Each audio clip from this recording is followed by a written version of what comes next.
오늘부터는 새로운 말씀이 시작이 되겠습니다. 말씀의 제목은 믿음의 상상력을 발휘하라. 지난주까지 우리가 생각했었던 이 복음의 은혜와 능력 안에 살아가라 하는 메시지의 마지막 메시지가 더 큰 헌신을 위하여 믿음의 상상력을 발휘하라 였습니다. 도대체 믿음의 상상력을 발휘한다는 것이 무엇인가 하는 문제에 대해서 더 깊이 생각을 해야 될 필요가 생겼습니다. 그래서 이번에 새롭게 믿음의 상상력을 발휘하라 하는 제목으로 우리의 믿음이 어떻게 능력 있는 믿음이 될 수 있는지에 대해서 함께 생각하겠습니다. 성막이 성전이 된 이유는 무엇일까? 그것은 다윗의 소원 때문이었다라는 사실을 우리는 알게 되었습니다. 법궤를 예루살렘으로 모셔온 다윗은 어느 날 문득 자신은 왕궁에 잘 짓고 튼튼한 집에 살고 있지만 하나님의 법궤는 여전히 천막 가운데 있다는 사실이 마음에 몹시 걸렸던 것입니다. 그래서 그는 천막을 치우고 하나님의 집을 영광스럽고 아름답게 세우기를 원했던 것이지요. 모세 이후로 400여 년이 지나는 동안 아무도 그러한 생각을 한 사람이 없었습니다. 400여 년 사이에 이스라엘 백성들의 삶은 많은 변화가 있었습니다. 광야의 삶을 다 정리하고 이제는 가나안 땅에 들어왔고 한동안은 정복전쟁을 하느라 힘들었지만 그러나 원수들을 물리치고 그 자리에서 이제는 정착을 하게 되었습니다. 유랑하던 삶이 정착의 삶으로 변화된 거예요. 유랑의 삶은 사실은 변화가 없는 삶입니다. 오늘날도 중앙아시아에 가면은 유목민들이 있습니다. 몽고에서부터 중앙아시아까지가 험악한 초원으로 되어 있고 사막과 또 산악으로 이루어져 있는데 이 험난한 자연 환경 속에서 살기 위해서 사람들은 정착하지 못한 채 여기저기로 이제 유랑하는 유목민의 삶을 살고 있는 거죠. 그런데 그 유목민의 삶은 1000년 전이나 2000년 전이나 3000년 전이나 4000년 전이나 5000년 전에도 그렇게 살았던 거예요. 거의 변화가 없습니다. 유랑하는 삶이란 바로 그런 거예요. 여기에서 저기로 풀밭을 찾아서 계절을 따라서 계속 옮겨 다녀야 되는데 짐을 간소화해야 하는 것이죠. 집도 아주 간략하게 만들 수밖에 없습니다. 대부분은 천막 생활을 할 수밖에 없어요. 천막도 어떻게 하면 짐을 줄일 수 있을까? 접어서 옮기고 펼쳐서 집을 만들고 하는 이러한 삶을 수천 년 동안 살아왔는데 오늘날도 똑같아요. 아라비아 사막에 사는 유목민들도 오늘날도 똑같습니다. 그러나 이스라엘 백성들은 하나님의 인도하심 속에 그들은 가나안 땅에 들어갔고 그곳에 정착을 하였습니다. 정착하게 되면 산업이 변해요. 유랑하는 동안에는 함께 이동할 수 있는, 자기 발로 따라올 수 있는 짐승들을 키워야 됩니다. 그래서 양을 키우고 낙타를 키우고 하면서 자기들이 이동할 때 스스로 따라올 수 있거나 혹은 몰면은 움직일 수 있는 이런 가축들을 중심으로 산업이랄 것도 없는 생존에 필요한 삶을 살았던 것입니다. 그러나 정착하게 되면서 산업이 발달합니다. 농경 중심 또 과수원 중심의 이러한 삶을 살면서 이전에 목축하면서 그냥 먹고 생존하는 데만 사용되었던 모든 힘이 이제는 산업이라고 하는 쪽으로 가게 된 거죠.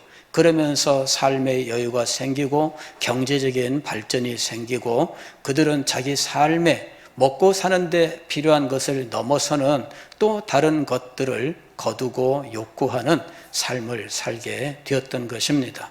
완전히 삶이 변화된 거예요. 가옥도 변했습니다. 예전에는 이동하기에 가장 편리한 천막을 자신들의 집으로 삼았습니다. 그리고 이것은 수시로 교체할 수 있는 것이었어요. 그저 짐승을 잡아서 가죽을 벗겨 말렸다가 이것을 바느질해서 이것으로 천막을 만들고 그 천막을 쓰다가 천막이 헤어지면 이것을 버리고 새로 만들게 되었던 겁니다. 그러나 정착하게 되면서 집을 짓는 재료가 바뀌었습니다. 돌과 흙과 나무를 가지고 집을 지었고 이 집은 할아버지 때 지었는데 아버지 때 아들 때까지도 유지할 수 있을 만큼 튼튼한 것이었던 것입니다. 이렇게 튼튼한 집에 살면서 더 이상 이 집을 어떻게 옮겨야 될지 고민할 필요가 없었어요. 이 정착의 삶이라고 하는 것은 그들의 산업에, 그들의 삶의 모습에, 문화에 전적으로 영향을 미치게 되었고 그들은 이전과는 전혀 다른 삶을 살게 되었던 것입니다. 그러나 그들은 하나님의 성막에 대해서는 아무런 생각이 없었어요. 400년 전이나 지금이나 똑같았습니다. 그들은 이 성막에 대하여는 더 이상 생각하지를 않았던 거예요. 자기들의 먹는 것과 입는 것과 거주하는 것에 대해서는 많은 고민과 염려와 또 연구를 했습니다. 무엇을 입을까, 무엇을 먹을까, 어디에 살까, 그들은 거기에 많은 신경을 썼습니다. 그래서 먹는 것에, 입는 것에, 거주하는 것에 많은 변화가 있었고 발전이 있었습니다.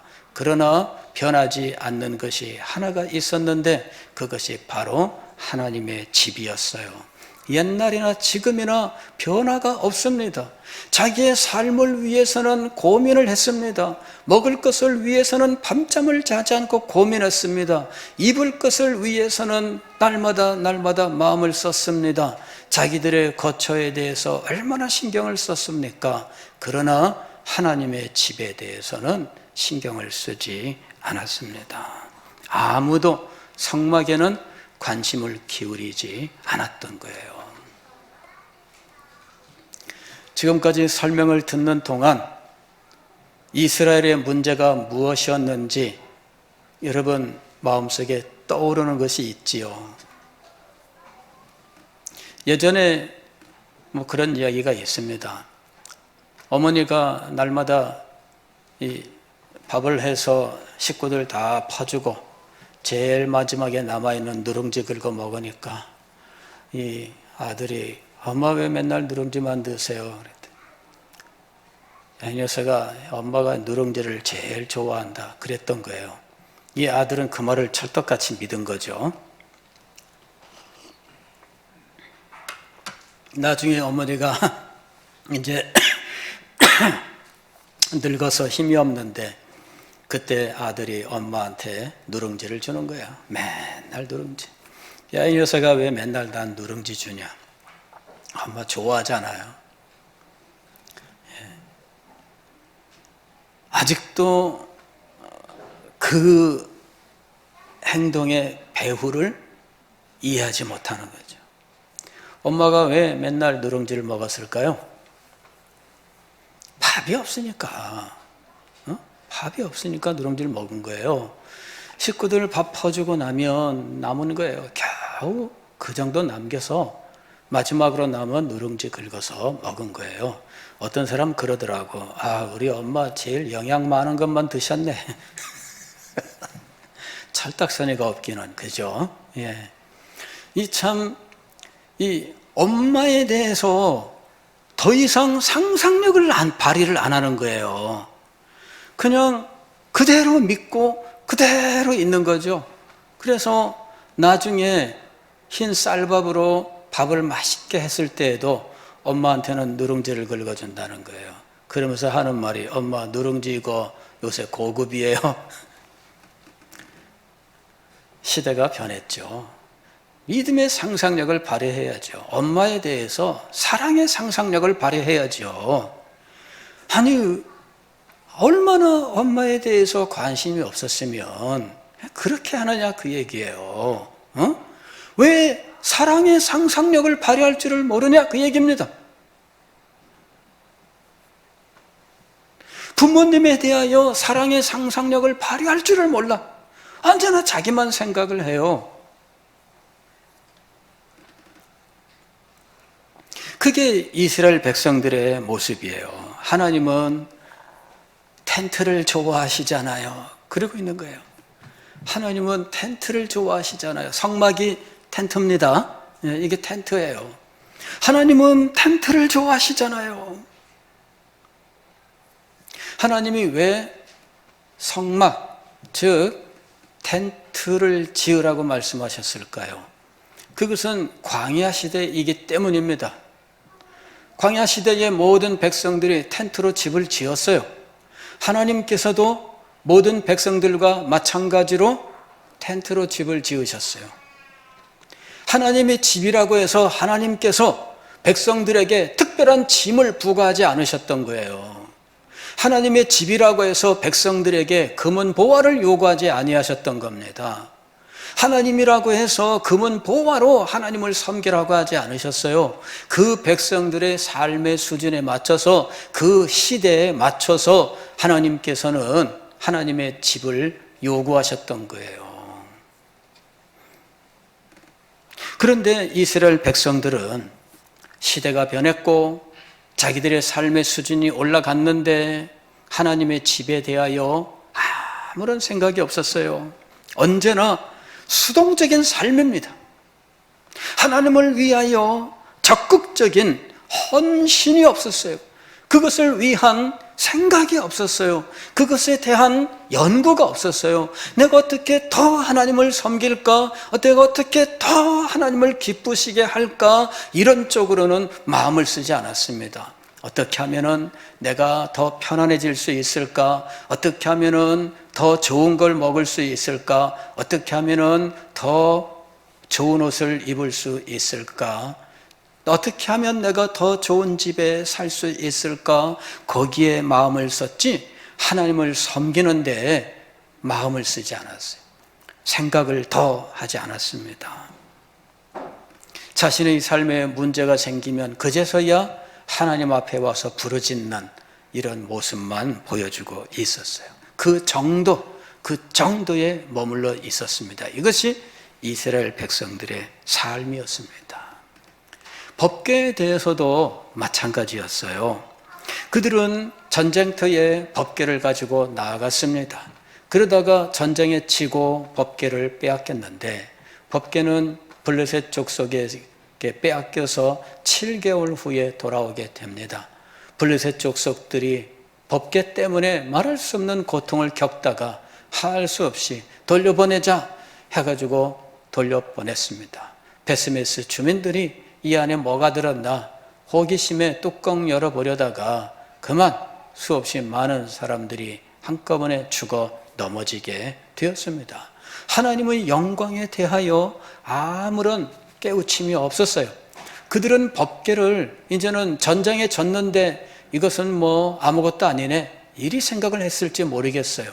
전쟁에 지고 빼앗기고 돌아오고 하는 동안에 하나님의 영광에 대한 인식이 이 사람들의 마음속에서 사라진 거예요. 하나님의 법궤도 아무것도 아니네 이런 생각이 자리 잡은 거죠. 도대체 이 속에 뭐가 들었길래 아무것도 아닌가? 그래서 뚜껑을 열어보려다가 일시에 사람들이 죽어 넘어지니 그제서야 무서워 떨면서 이 법궤를 사람들이 없는 곳에 보내버린 거예요. 이것이 기럇 여아림입니다. 이것이 예루살렘 근처의 산이에요, 산. 이 기럇 여아림 산으로 이것을 보냈고 산 중에서도 오지로 보낸 거예요. 아비나답의 집이 바로 그것입니다. 왜? 사람들이 아예 없는 곳으로 보내자. 여러분, 이것이 얼마나 무지한 생각인지 알아야 됩니다. 원래 하나님의 성막은 이스라엘 백성들의 삶의 중심에 있었어요. 이스라엘 백성들이 광야에서 진을 칠 때 성막이 가운데 있고 레위 지파 세 제사장들 가문이 제일 앞에 동쪽에 있고 남쪽, 서쪽, 북쪽으로는 이제 레위의 세 가문이 있었습니다. 그리고 동서남북 사방으로 세 지파씩 12지파가 진을 치고 있었어요. 하나님의 백성들의 진 가장 가운데 성막이 있었어요. 즉 그들의 삶의 중심은 성막을 중심으로 두고 사는 것이었어요. 성막이 도대체 무엇을 의미하느냐? 이것은 하나님께서 자기 백성과 함께한다, 이것을 나타내는 것이었어요. 그래서 하나님은 성막을 상징으로 해서 자기 백성의 삶 한가운데에 거주하셨던 거죠. 그 백성들의 삶의 중심이었습니다. 그들은 언제나 성막을 중심으로 살아갔어요. 성막에서부터 하늘로 올라간 구름 기둥이 있었습니다. 낮에는 하얀 구름이요 밤에는 빨간 불기둥으로 보이는 이 기둥이 언제나 하늘로 올라가 있었어요. 그리고 그들은 이 불기둥을 중심으로 해서 살고 있었던 겁니다. 낮에 해가 뜨고 그들은 늘 자신의 삶의 중심을 바라보면 그곳에 구름이 있었어요. 밤에 잠이 깨어 자신의 삶을 돌아보면 그곳에 언제나 불기둥이 있었어요. 하나님이 그 백성과 함께 하셨던 것입니다.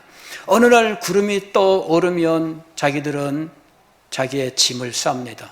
제사장들은 성막을 다 정리합니다. 그리고 구름이 앞서가면 법궤를 맨 제사장들이 제일 앞에서 구름을 따라갔고 성막의 여러 물건들을 짊어진 제사장들과 레위인들이 그 뒤를 따르고 이스라엘 백성들이 그 뒤를 따라갔던 거예요. 그리고 구름이 멈추면 그곳에 성막을 다시 짓고 이스라엘 백성들은 성막 중심으로 이제 사면에 자기의 천막을 치고 거주한 거죠. 이것이 광야에서 40년 동안의 삶이었어요. 그들은 언제나 하나님이 자기들과 함께하고 있다는 사실을 생생하게 확인하면서 살아갔습니다. 성막은 하나님이 자기 백성과 함께한다라고 하는 사실을 알려주는 상징이었어요.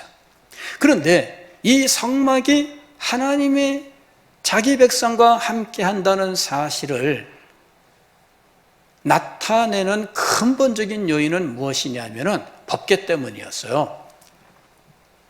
법궤는 성막 중에서도 지성소 안에 두었는데 이 법궤는 이러한 상자입니다. 상자인데 이 상자의 뚜껑을 가리켜서 시은좌라고 불렀어요. 하나님께서 은혜를 베푸시는 보좌, 하나님의 보좌라는 거죠. 이 시은좌 양쪽에는 그룹을 둘을 만들어 세웠습니다. 그룹은 하나님을 가장 옆에서 섬기는 천사예요. 그래서 시은좌는 하나님의 보좌요, 하나님의 보좌 옆에는 그룹들이 하나님을 섬기고 있다 해서 이것이 바로 하나님이 그 자리에 임재해 계심을 직접적으로 나타내는 것이에요. 법궤가 그 안에 있기 때문에 이 텐트가 성막이 된 겁니다. 법궤가 없으면 텐트는 그냥 텐트예요. 법궤가 있어야 성막이 되는 거죠. 그래서 속된 비유일지 모르지만은 그냥 안고와 찐빵으로 얘기하면 속에 있는 핵심 부분이 바로 법궤인 것이에요. 그런데 이 법궤가 지금 이스라엘 백성들의 삶 중심에 있는 것이 아니라 이스라엘 백성들의 삶 밖에 있었던 거예요. 기럇 여아림 산지, 그 산지 중에서도 산속 깊은 오지에 있는 이 아비나답의 집에 이 법궤가 있었던 거죠. 예를 들면은 오늘날 자연인이 사는 곳, 그죠? TV 프로에 뭐 나는 자연인이다 뭐 이런 프로 있잖아요. 산속 깊은 곳에 혼자 살아가는 그런 곳에 법궤를 갖다 놓은 거예요. 이게 법궤를 모시는 참된 정신이냐 이것이죠. 하나님이 그 백성과 함께 하시되 그 삶의 가장 중심에 계셔야 되는데 하나님의 임재를 멀리 떨어뜨려 놓고 하나님의 임재와 상관없는 삶을 살게 된 거예요. 오늘 우리들이 우리의 신앙을 돌아보아야만 됩니다. 나는 하나님의 임재와 어느 정도 가까이 하고 있나 하는 거죠. 신앙생활은 무엇이냐면 바로 내 앞에 계신 하나님과 친밀한 교제의 삶을 사는 거예요. 하나님께서 나와 함께 하시고 하나님께서 내 삶의 중심이 되시고 하나님께서 내 삶의 주인이 되시는 것입니다. 이것이 참된 신앙의 삶이에요. 그런데 하나님을 멀리 떨어뜨려 놓는다는 거죠. 이스라엘 백성들이 그런 삶을 살았던 거예요. 그런데 아무도 그 삶을 반성할 줄 몰랐어요. 그냥 그러려니 한 거죠.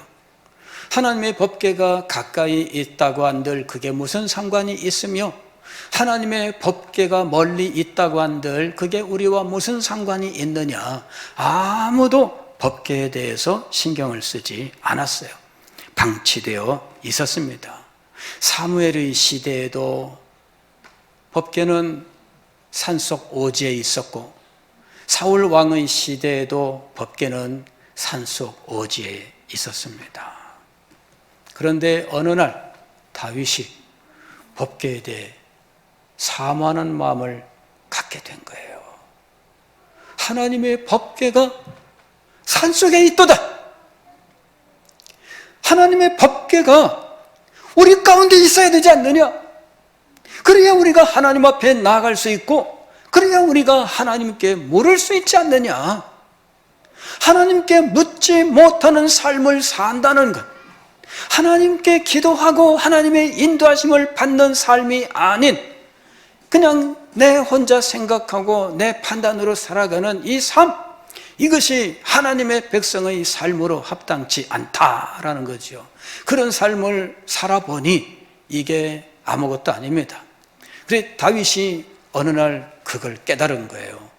하나님의 법궤가 우리 가운데 있고 그곳에 나아가서 하나님 앞에 묻고 하나님의 인도하심을 받아야 되겠다 하는 것이죠. 그래서 자기에 있는 모든 군대 지휘관들을 모아놓고 이 사실을 이야기합니다. 자, 우리가 지금까지 수없이 많은 전쟁을 수행하고 오늘까지 이르렀는데 하나님 앞에 묻지도 못한 채 우리는 전쟁터에 깜깜이로 나가야만 했다. 이제 하나님의 법궤를 모셔오는 것이 좋지 않겠느냐? 그랬더니 모든 군대 지휘관들이 옳습니다 하고 찬성을 한 거예요. 그래, 여러분이 모두 좋아한다면 이스라엘 모든 백성들에게 알리고 또 이스라엘 땅 전역에 흩어져 있는 모든 레위인들과 제사장들에게 알려서 법궤 모시는 일을 전 민족적으로 전 나라적으로 그저 흔히 쓰는 말로 하면 거국적으로 이 일을 한번 해보자. 다 찬성을 했습니다.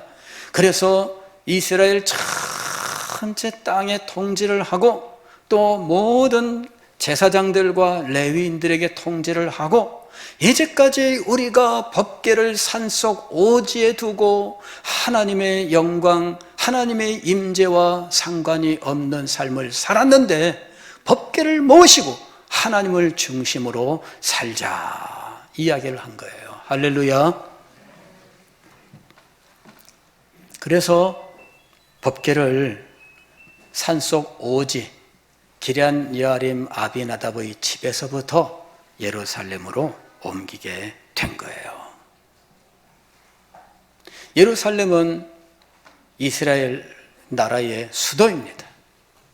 이제는 그 나라의 중심에 법궤를 모시고 그 중심에 하나님께서 임재하시고 하나님은 자기 백성 한가운데 계시면서 그 백성을 보호하시고 그 백성을 인도하시고 그 백성에게 축복하시는 영광스러운 삶을 회복하기를 소망했다라는 것입니다. 법궤가 있는 곳은 하나님의 보호자가 있는 곳이에요. 법궤를 모신 곳은 거룩한 곳 성소입니다. 법궤를 모신 집은 성전이 되어야 하는 것이죠. 하나님이 그 백성의 삶 속에 임재하시고 삶의 중심이 되시고 삶의 중심에서 보호자에 앉으사 통치하시는 이 하나님의 영광스러운 통치가 이루어지는 것이야말로 하나님의 백성들의 참된 축복인 것이에요. 하나님이 우리의 삶의 중심에 계시는가?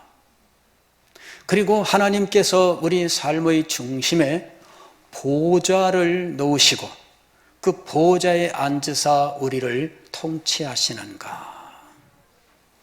여러분, 이것이 그리스도인의 삶의 모습이에요. 여러분의 마음속에 하나님이 보호자를 갖다 놓으시고 그곳에서 여러분을 통치하고 계십니까? 이것이 진정한 그리스도인의 삶입니다. 그리고 이것이 축복된 그리스도인의 삶인 거예요.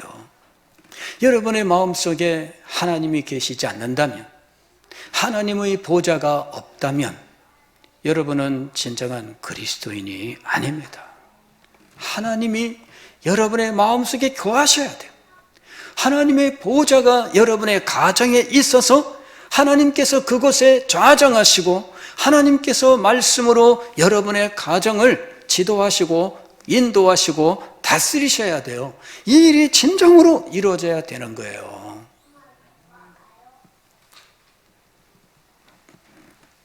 하나님이 함께 하셔야 됩니다. 하나님이 함께하지 아니하시면 여러분이 세운 모든 것들이 헛된 거예요. 나를 위하여 무엇을 먹을까? 여러분이 아무리 값지고 귀한 것들을 먹는다 할지라도 그것이 여러분에게 진정으로 도움이 되지 않아요. 하나님께서 함께 하시지 않는데 여러분이 무엇으로 대단한 옷을 입는다 할지라도 몇백만 원짜리 옷을 사서 입는다 할지라도 그 옷이 여러분을 지켜주지 않아요. 하나님이 함께 하십니까? 여러분의 가정에 하나님이 함께 하십니까? 여러분의 집에는 하나님의 영광의 보좌가 있습니까? 그 보좌를 중심으로 여러분의 삶이 이루어지고 있습니까? 이스라엘 백성들은 삶에 바쁘다고 하나님의 보좌를 포기했어요. 이방 민족들이 쳐들어오고 정신없이 그 속에서 생존을 위해서 노력하느라 법궤를 잊어버렸어요. 그러나 그 시대가 끝나도 법궤를 찾아올 생각을 못했습니다. 왜냐하면 힘들고 어려운 때에도 법궤 없이 살아냈거든요. 그런데 힘들고 어려울 때 법궤 없이 살아낸 그것이 자기들의 힘과 능력일까요? 하나님의 은혜일까요? 알고 보면 상징으로서의 법궤는 산속 오지에 있었으나 하나님은 결코 그 백성을 떠난 적이 없으십니다. 믿습니까? 그래서 그들이 살았던 겁니다. 그래서 그들이 그 어려운 시기를 이겨냈던 겁니다. 그래서 그들은 블레셋을 물리칠 수 있었던 것입니다. 그리고 이제서야 하나님의 계시와 하나님의 상징이 진정으로 우리와 함께한다라고 하는 사실을 깨닫게 된 거죠.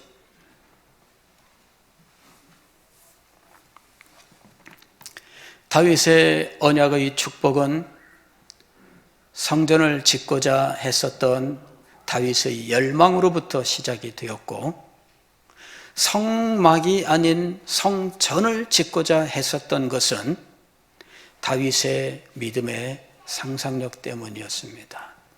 400여 년 동안 아무도 생각하지 못했던 그 일, 어찌 보면은 당연한 거예요. 콜럼버스의 달걀과 같은 것입니다. 콜럼버스의 달걀이란 속담이 있잖아요. 달걀을 이렇게 세로로 세워라 그랬더니 아무도 못 세워요. 근데 콜럼버스가 톡톡 깨서 쭉 빨아마시고 세우니까 딱 되는 거죠. 에이, 그건 누군 못해요. 할 수 있죠. 그러나 아무도 생각하지 않았던 거예요. 믿음의 상상력은 그런 겁니다. 400여 년 동안 아무도 생각하지 않았습니다. 그러나 알고 보면 당연한 거였어요. 삶의 변화가 있었고 삶의 수준이 올라갔고 모든 면에서 달라졌는데 왜 하나님을 위하여는 더 큰 헌신을 상상하지 않는가? 왜 하나님이 자기 삶의 중심에 있어야 한다는 이 당연하고 영광스러운 사실을 왜 잊어버리고 있었는가? 법궤는 왜 산속 오지에 버려두고 그냥 방치되어 있었는가? 상상하지 않았던 거죠. 오늘 우리가 다음 세대를 세우기를 원한다면 상상해야 됩니다. 우리가 오늘 이 시대를 이기기를 원한다면 상상해야 됩니다. 더 큰 헌신을 위하여 하나님의 나라를 이 땅에 창대케 하기 위하여 우리가 무엇을 해야 될지, 그것은 엄청난 일이 아닐 수 있습니다. 누구나 생각할 수 있는 일일 수 있습니다. 그러나 상상하는 사람에게 하나님의 은혜와 축복이 임하는 것입니다. 사랑하는 성도 여러분, 생각하십시오. 그리고 기도하십시오. 소망하십시오. 주님께서 우리들을 축복하실 것입니다. 기도하겠습니다.